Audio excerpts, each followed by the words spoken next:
Nigeria police want this our road. Nigeria police want this our road. Nigeria police. Nigeria police. Nigeria police. Nigeria.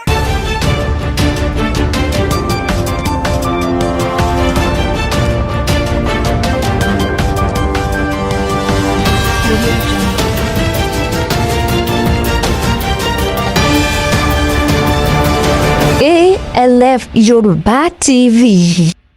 Àyànfẹ́ àdúrà lápọ̀ tún ìwúre lápọ̀ òsì àti tọ̀tún àti tòsì tẹ́ ń ṣe sí wa náà Onílédùmarè yóò bá wa gbà wọlé gbogbo ẹ̀ń tẹ́jọ́ olólùfẹ́ tẹ́ ń kàn sí wa lábẹ́ aṣọ tẹ́ ń ṣàdúrà pé iléeṣẹ́ ALF Yorùbá TV kò ní jóná bẹ́ẹ̀ ni kò ní dákúrẹ̀tẹ̀ bẹ́ẹ̀ ni yóò ṣe rí fẹ́ nìkọ̀ọ̀kan wa o ayé ẹnìkọ̀ọ̀kan wa kò ní dìbàjẹ́ ẹ jẹ́ ń padà wá láti ṣẹ̀kúnrẹ́rẹ́ àlàyé nípa fọ́nrán tí mo tún fi wọlé òun kó tó di àsìkò ọ̀hún kókó oníròyìn lágbèyẹ̀wò ká tó máa pẹ̀kẹ́lu ẹ̀kúnrẹ́rẹ́ rẹ̀ báyìí.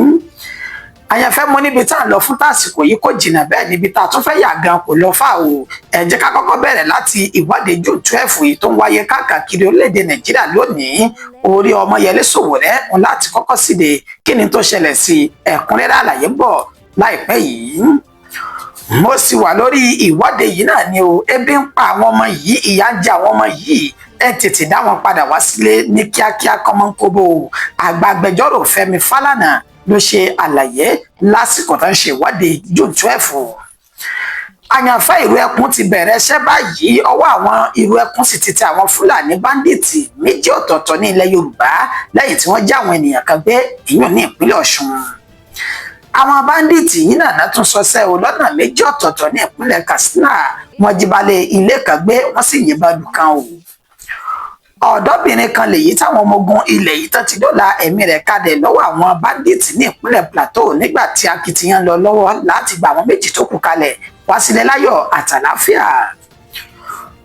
Kò yẹ kí àti ṣẹ́gun àwọn agbésùnmọ̀mí àti báńdíìtì kó nira fún wa lórílẹ̀‐èdè yìí rárá o ṣùgbọ́n àwọn ọmọ ìlú gangan ni wọ́n ń ṣe bẹ́ẹ̀ ṣiṣẹ́ pẹ̀lú àwọn oníṣẹ́ láabi ọ̀hún tá sì mú kí ọ̀rọ̀ náà kó ṣòro fún wa láti jẹ́rí àwọn oníṣẹ́ láabi báńdíìtì Ọ̀gágun Christopher Musa ló ṣàlàyé ọ̀rọ̀ náà. Àwọn kú bójú ọjọ́ ṣe rí oníbi gbogbo tẹ̀tí láǹfààní àti máa darapọ̀ mọ́ wa lórí ìkànnì wa ALF Yorùbá TV níbi tá a ti àlárọ̀tọ̀ tá a tún ti dáńtọ́ fúròyìn lájọbalẹ̀ ṣẹ́yìn ṣẹ̀ṣẹ̀ ń darapọ̀ mọ́ wa lórí ìkànnì yìí ẹ káàbọ̀ síbi tó yẹ kẹ́ ti wà látọjọ́ tó ti pẹ́ bẹ́ẹ̀ ṣe darapọ̀ yìí ẹ máa bá wa tẹ subscribe button kẹ́ sì fi sí notification bí bá ti ń balẹ̀ báyìí kó sì máa dé ti gbọ́yìn ní wàrà sísà kókó oníròyìn lẹ ti gbọ́ látẹnu Àyànfẹ́ Elédùmarè yìí ẹ̀kúnrẹ́rẹ́ rẹ̀ rèé ẹja máa bá bọ̀.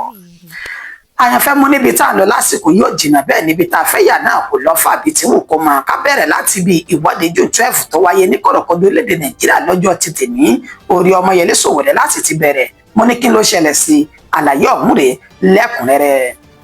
Ẹni tí ń ṣe ọjọ́ 12 oṣù kẹfà ní ṣe dédé ọjọ́ tí a máa ń ṣe ayẹyẹ àti àyájọ́ ọjọ́ tá a gba ìjọba àwarawa lórílẹ̀-èdè Nàìjíríà tá ń pè ní democracy èyí tá a sì máa ń ṣe bẹ́ẹ̀ ṣe àyájọ́ rẹ̀ ní èní tí ń ṣe ọjọ́ 12 oṣù kẹfà ọdún tá a wà yìí oríṣiríṣi ìwádìí ló ń jáde láti àwọn apá ibìkan lórílẹ̀-èdè Nàìjíríà ní ti ìpínlẹ̀ Ọ̀ṣun ti ìpínlẹ̀ Èkó ní ti ìpínlẹ̀ Plateau tó fi mọ́ olúlu ilẹ̀ tí ń ṣe Àbújá àti ìpínlẹ̀ Ondo àti bẹ́ẹ̀ bẹ́ẹ̀ lọ káwá bẹ̀rẹ̀ látòrí ẹni tó jẹ́ ajìjàǹgbara ni tó sì tún jẹ́ olùdíje sí ipò ààrẹ láti inú ẹgbẹ́ òṣèlú AAC lọ́dún 2023 Ọmọyẹlé Sowore ó ní ó ṣe bẹ́ẹ̀ ní ìwádìí ọ̀hún lẹ́ni ní Àbújá tó sì ṣáájú àwọn ẹmẹ̀wàá nílẹ̀ tí wọ́n ń ṣe ìwádìí tako ìṣèjọba ààrẹ Bọ́lá Ahmed Tinubu wípé kó ṣe bẹ́ẹ̀ kó fi ìjọba sílẹ̀ níṣẹ́ ni ọ̀rọ̀ bẹ́ẹ̀ yíyọ pẹ̀lú bá ṣe ní àwọn ẹ̀ṣọ́ aláàbò níbi tá a ti rí àwọn ọlọ́pàá tí wọ́n ti yín afẹ́fẹ́ tajútajú sáwọn tó ń ṣe ìwádìí ọ̀hún tààràtà igi mú Ọmọyẹlé Sowore àti ojú rẹ̀ ó ní afẹ́fẹ́ tajútajú ọ̀hún òun ló gbà lọ báyìí ni Ọmọyẹlé Sowore ló ṣe dákúlulẹ̀ ẹ̀ràn gbọ̀dàn tí ọ̀rọ̀ sì ti bẹ́ẹ̀ tó dìbò lọ kó yá mi lọ ariwo bàtà àmọ́ nígbà ìgbẹ̀yìn Ọmọyẹlé Sowore padà dìde tó sì ṣe bẹ́ẹ̀ bá àwọn tó sì bẹ̀sẹ̀ bẹ́ẹ̀ bá àwọn ọmọlédè Nàìjíríà sọ̀rọ̀ lẹ́yìn ìṣẹ̀lẹ̀ láabi etí ó ṣẹlẹ̀ sí ọlọ́wọ́dàn wọ́n ṣe àfihàn fọ́nrán tẹ́ gbọ́ bí nǹkan ṣe lọ láti ọ̀dọ̀ Ọmọyẹlé Sowore fúnra lára rẹ̀. Nigeria police want this our road. Nigeria police want this our road. Nigeria police.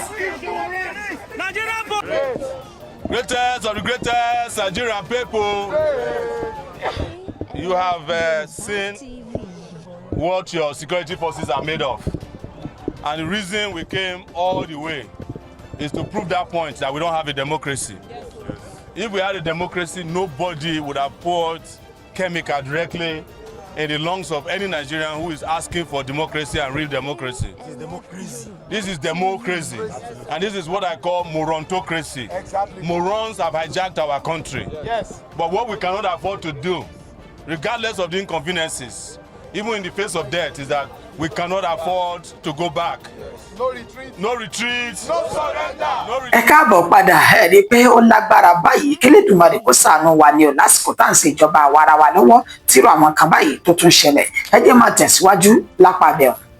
Mo sì wà lórí ìwọ́de yìí náà ni o ebi ń pa àwọn ọmọ yìí ìyà ń jẹ àwọn ọmọ yìí ẹ tètè dá wọn padà wá sílé ní kíákíá kọ́mọ́nkóbó àgbà agbẹjọ́rò Fẹ́mi Fálànà ló ṣe àlàyé ọ̀rọ̀ yìí lásìkò tó ń ṣe ìwọ́de June 12 tí ìpínlẹ̀ Èkó ní eléyìí ti ṣẹlẹ̀ níbi tí àgbà agbẹjọ́rò ní Fẹ́mi Fálànà SAN àti ọmọ rẹ̀ tọ́pọ̀lọpọ̀ mọ̀ sí fáàsì tí wọ́n ti ṣe ìwọ́de ti June 12 tèní ní ìpínlẹ̀ Èkó ibẹ̀ náà ti ní ìtàkùrọ̀sọ pẹ̀lú àgbàgbẹjọ́rò ọ̀hún tó sì ń ṣe àlàyé pé ètò ààbò lórílẹ̀-èdè Nàìjíríà lásìkò yìí ó ti dé ẹnu kodò bí ẹ̀rọ afami ó sì ti ṣe bẹ́ẹ̀ mẹ́ẹ̀ púpọ̀ lábẹ́ ìṣèjọba ààrẹ Bọ́lá Ahmed Tinubu ibẹ̀ ló sì ti lórí ọ̀fẹ́ láti sọ̀rọ̀ nípa ìjínigbé àwọn akẹ́kọ̀ọ́ tó jí gbé ní ìjọba ìbílẹ̀ Oríire ní ìpínlẹ̀ Ọ̀yọ́ láti bí ọjọ́ mélòó kan sẹ́yìn báyìí tó sì kù fẹ̀rẹ̀ tí ó pé oṣù kan gbáko táwọn ènìyàn ti wà ní àhámọ́ àwọn báńdíìtì ibẹ̀ ni àgbàgbẹjọ́rò ọ̀hún ti ṣe ní àlàyé wípé ìjọba gbọ́dọ̀ gbé ìgbésẹ̀ láti gba àwọn ọmọ ọ̀hún sílẹ̀ ní kíákíá torí pé ìyà ń jẹ wọn kò sí ìtọ́jú gidi fún wọn ní inú gbọ́tán wà láti bí ọjọ́ mélòó kan sẹ́yìn báyìí ó sì tún rán wa létí tí olùkọ́ etí wọn padà ṣe bẹ́ẹ̀ gé orí rẹ̀ lọ́rùn rẹ̀ látàrí kí ìjọba lè tètè wá ojútùú sí ìjínigbé àwọn ènìyàn ọ̀hún fún ìdí èyí wọn náà ń pè fún ìtúsílẹ̀ àwọn ènìyàn náà ní kíákíá àti kánmọ́nkóbó ọlọ́wọ́dán wa ẹ̀já gbọ́rọ̀ láti ọ̀dọ̀ àgbà agbẹjọ́rò náà. Those kids are suffering. No medical attention, no food for them. And so for us as Nigerians, all of us are in custody, one way or the other. And we demand the immediate release of those children and their teacher. As you are well aware, a teacher has been beheaded in order to compel the government to move speedily to have those children released. Great Nigerians. Ẹ káàbọ̀ padà ibi tá a wí òun náà láti dé yìí ọ̀rọ̀ ti bùṣe o àyànfẹ́ ìlú ẹkùn ti bẹ̀rẹ̀ ṣẹ́ báyìí o ọwọ́ wọn sì ti tẹ àwọn Fúlàní báńdíìtì méjì ọ̀tọ̀ọ̀tọ̀ ní ilẹ̀ Yorùbá èyí ò ní ìpínlẹ̀ Ọ̀ṣun gẹ́gẹ́ bí ìròyìn náà bí ó ṣe ti ń tẹ̀ wá lọ́wọ́ nípa iṣẹ́ àti akitiyan tí àwọn ikọ̀ ẹ̀ṣọ́ aláàbò tí Sunday Igboho eyín Adéyẹmọ tí wọ́n ṣe bẹ́ẹ̀ ṣe ìdásílẹ̀ rẹ̀ níbi ọjọ́ mélòó kan sẹ́yìn báyìí níṣe ni wọ́n ti bẹ̀rẹ̀ ṣẹ́ ní pẹrẹwu tí wọ́n sì ti ń ṣe àṣeyọrí gẹ́gẹ́ bí ìròyìn náà bó ṣe ti ń tẹ̀ wá lọ́wọ́ agbèrè tó pè ní Ọ̀rá Ìgbómìnà níjọba ìbílẹ̀ Ìfẹ́dayọ̀ tí ń ṣe ìpínlẹ̀ Ọ̀ṣun ó láṣeyọrí eléyìí ti wáyé lánàá ọjọ́ 11 oṣù kẹfà ọdún tá a wà yìí níbi tá a ti ṣe náà lẹ̀ wípé níṣẹ́ náà gba ìròyìn páwọn oníṣẹ́ láabi báńdíìtì wọ́n ti já àwọn ènìyàn mẹ́ta kan gbé ní agbègbè Ọ̀rá Ìgbómìnà ọ̀hún níbi tí wọ́n sì ti ṣe ní àlàyé pé àwọn ìró ẹkùn àtàwọn ẹ̀ṣọ́ aláàbò kan ó ní wọ́n ṣe bẹ́ẹ̀ kóra wọn jọ láti lọ rè dóòlà ẹ̀mí àwọn ènìyàn ọ̀hún níbi tí wọ́n ti sọ nínú pé àwọn ìró ẹkùn náà jà fitafita ìlábẹ́ aláṣẹ àti olùdásílẹ̀ oyún Sunday Igboho tí wọ́n sì ṣe bẹ́ẹ̀ gba ènìyàn méjì kalẹ̀ nínú àwọn mẹ́ta ètí wọn ni wọ́n jí gbé kò wá tún tán síbẹ̀ o níṣẹ́ náà fi páńpẹ́ òfin mọ́ àwọn Fúlàní méjì tánà wà lára àwọn oníṣẹ́ láabi báńdíìtì tọ́jà àwọn ènìyàn gbé ní ìpínlẹ̀ Ọ̀ṣun níṣẹ́ náà wàá fa àwọn méjèèjì lé iléeṣẹ́ ọlọ́pàá tó ń bẹ ní Òkè Ìlá yíyan ní ìpínlẹ̀ Ọ̀ṣun lọ́wọ́ láti ṣe ìwádìí wọn fínífíní ká sì fojú wọn wí lófin lábẹ́ bó ṣe lè wù kórí níṣẹ́ ni ọmọ Adéyẹmọ Ìgbòho ṣá ló ti gbé oríyìn fáwọn ọmọ ẹ̀yìn rẹ̀ tó jẹ́ ti ìlú ẹkùn lórí àṣeyọrí alágbára èyí tí wọ́n ṣe yìí nílẹ̀ tó sì ṣe náà lẹ́yìn pé àṣẹ̀ṣẹ̀ mẹ́yẹ bọ̀ lápò ni àní kò ní sáàyè fáwọn oníṣẹ́ láabi báńdíìtì àti agbésùmọ̀mí ní ilẹ̀ Káàárọ̀ Oòjíire nílẹ̀ tá sì tún padà máa fún wa ní ìròyìn bí nǹkan bá tún ṣe ń lọ gbogbo ẹ̀ náà kọ́ láàmú ṣe bẹ́ẹ̀ ṣàlàyé fúnra wa lórí ìkànnì Elef Yorùbá TV àti ayélujára lápapọ̀ látàrí bó ṣe ṣe bẹ́ẹ̀ bó ṣe gbọ̀ngbọ̀nú èyí tí wọ́n fi ń ṣe bó ṣe wá lè wù kórí àṣeyọrí kan rèé o tí ìró ẹkùn èyí tí wọ́n ṣe tá a sì gbọdọ̀ má sọ síta káwọn ọmọ orílẹ̀-èdè Nàìjíríà pàtàkì jùlọ ilẹ̀ káàárọ̀ òjìrè ká lè mọ̀ wípé wọ́n ti bẹ̀rẹ̀ iṣẹ́ ní pẹrẹwu báyìí. Àyànfẹ́ kí n tó máa tẹ̀síwájú mo ti sọ ṣáájú àsìkò yìí nígbà tá a múròyìn àkọ́kọ́ wá wípé bá a ṣe ń dábí ẹ̀dùn táàrọ̀ bí òwe yìí tí sì ń dùn mẹ́yìn tẹ́jọ́ lólùfẹ́ wa nínú inú tàwa náà ń dùn ó sì ń wú wa lórí a máa lè ṣe jù báyìí lọ tàbádì ìkúnlọ́wọ́ ìtàwọn ènìyàn táwọn eléyìnbó ń pè ní sponsorship lórí ìkànnì ALF Yorùbá TV ẹni tẹ́lẹ̀dùmarè bá ti ràn lọ́wọ́ ẹ gbìyànjú láti ràn àwa náà lọ́wọ́ lórí iléeṣẹ́ yìí á sì máa fún yín láwọn ìròyìn èyí tí ó tún máa múnú yín dùn jù báyìí lọ a lè ṣe jù bẹ́ẹ̀ lọ gẹ́gẹ́ bá a ṣe ń tẹnumọ́ ẹ jẹ́ máa tẹ̀síwájú ní inú ìròyìn. Àwọn báńdíìtì yìí náà ni wọ́n ṣọṣẹ́ o lọ́nà méjì ọ̀tọ̀ọ̀tọ̀ ní ìpínlẹ̀ Katsina wọ́n jí balẹ̀ ilé kan gbé wọ́n sì yìnbọn fún kan o nínú ìlú tó ń pè ní Dandume ní ilé gbajúmọ̀ oníṣòwò kan Alhaji Barawu Kwaro ètò wọn ṣe bẹ́ẹ̀ jí gbé ní ilé rẹ̀ lọ́jọ́ 11 oṣù kẹfà ọdún tá a wà yìí gẹ́gẹ́ bẹ́ẹ̀ ṣe ń wo arákùnrin ọ̀hún lójúmọ́ máwòrán bẹ́ẹ̀ náà tún ṣe bẹ́ẹ̀ yìnbọn lu baálé ilé míì tó pe orúkọ rẹ̀ ní Sulaiman Badamasi nínú ìlú tó pè ní Kankara ìjọba ìbílẹ̀ Kankara yìí ti ń ṣe ìpínlẹ̀ Katsina níbi tí wọ́n ti ní àwọn oníṣẹ́ lábẹ́ ọ̀hún wọ́n gbìyànjú láti dìbò ṣùgbọ́n tí ìgbìyànjú wọn tó já sásán ìgbà wo ni eléyìí tó fẹ́ dópin olórin táwọn olùgbé agbègbè náà èyí tí wọ́n ń kọ sáwọn ènìyàn létí lórí bí ètò ààbò ó sì ti di nítorí porúkú musu lásìkò yìí. Ọ̀dọ́bìnrin kan lèyí táwọn ọmọ ogun ilẹ̀ ti dóòlà ẹ̀mí rẹ̀ kalẹ̀ lọ́wọ́ àwọn bandits ní ìpínlẹ̀ Plateau nígbà takitiyan tẹ̀síwájú láti gba àwọn tó kù kalẹ̀.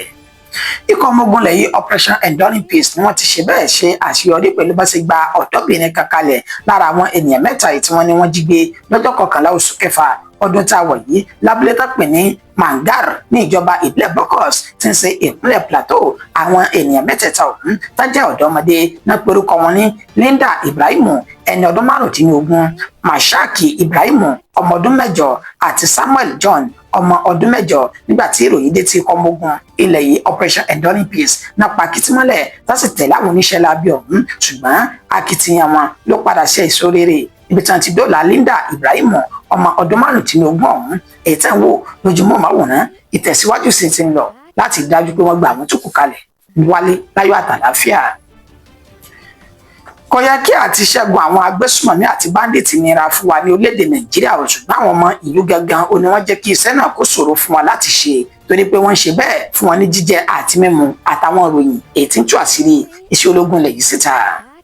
Ọ̀gágun Christopher Musa tó jẹ́ mínísítà fún ọ̀rọ̀ ètò ààbò orílẹ̀-èdè Nàìjíríà ló ṣe àlàyé ọ̀rọ̀ yìí lásìkò tó ń ṣe ìpàdé àti ìpàgọ́ lórí ìjọba àwarawa tó tún ṣe bẹ́ẹ̀ pé ọdún 33 33 years June 12 ó ní ibẹ̀ ni Christopher Musa ló ti ṣe àlàyé wípé iṣẹ́ tó ṣòro láti ṣẹ́gun àwọn oníṣẹ́ láabi bandits yìí àti àwọn agbésùmọ̀mí wọn ní ṣùgbọ́n láàrin àwa tájọ́ mọ̀ ní gangan ó ní àbọ̀dé ti pọ̀ jù torí pé àwọn gangan ṣiṣẹ́ pẹ̀lú àwọn oníṣẹ́ láabi náà wọ́n fún wọn jíjẹ wọ́n fún wọn mímu wọ́n tún fún wọn láwọn ìròyìn èyí tí kò yẹ kó lu jáde síta tí ń ṣe àkóbá fún àṣeyọrí iṣẹ́ ológun ilẹ̀ yìí ó sì tún ṣe ní àlẹ́ wípé àfojúsùn àwọn oníṣẹ́ láabi náà láti di orílẹ̀-èdè Nàìjíríà rú nípa kan ní ẹ̀yà kan àtẹ̀yà kan ó ní wọ́n ṣe ìkọlù sáwọn ènìyàn àti ẹ̀sìn kan pẹ̀lú ẹ̀sìn míì ọlọ́wọ́dé wọn fún wa ní fọ́nrán rẹ̀ tí ó ṣe ẹ̀kúnrẹ́rẹ́ àlàyé lórí fọ́nrán náà nígbà tí n bá ṣẹnu mi dédé síbi mo wá kí oníyan pípẹ́ ṣe ọlọ́bẹ̀ ṣe ìtẹ́ bá wà jẹ́ ẹ̀kọ́ ìbínú títí dìgbà tá a tún jọ máa pàdé lórí ìkànnì ALF Yorùbá TV tá a wà yìí ire àtayọ̀ láfi máa pàdé ẹ má gbàgbé o láti dìde ìrànlọ́wọ́ sí iléeṣẹ́ yìí Èdùmàrè yóò ràn ẹnìkọ̀ọ̀kan wa lọ́wọ́ ó dàbọ̀. When you sit down, you hear, look, he is from the north, he is from the south, he is Muslim, he is Christian, he is this. These are the gaps that these individuals are using against us. And we must not let that happen. We're all Nigerians. God doesn't make... I can tell you what's going on with the challenges we have in the country. Banditry, insurgency, terrorism. Why does it seem so difficult to deal with it? Perhaps we have the people that are also encouraging and supporting these things from happening. Because the terrorists, the bandits, survive around the people. There are several stories how people have aided them and given them food and given them water and given them information. And these are the things that keep them going. And we call this the oxygen. Who are those funding them? Who are those giving them information? Who are those giving them the logistics that keeps them going? It is still the people. Conventional warfare in the past used to be state to state, country to country, so you know who your enemy is. The most dangerous aspect of battle or campaign is when the enemy is within. That individual that you are protecting is the number one enemy trying to take you out immediately he gets the chance. So it's important for us to always remember that the armed forces, the security agencies, no matter what they do, ALF Yoruba TV.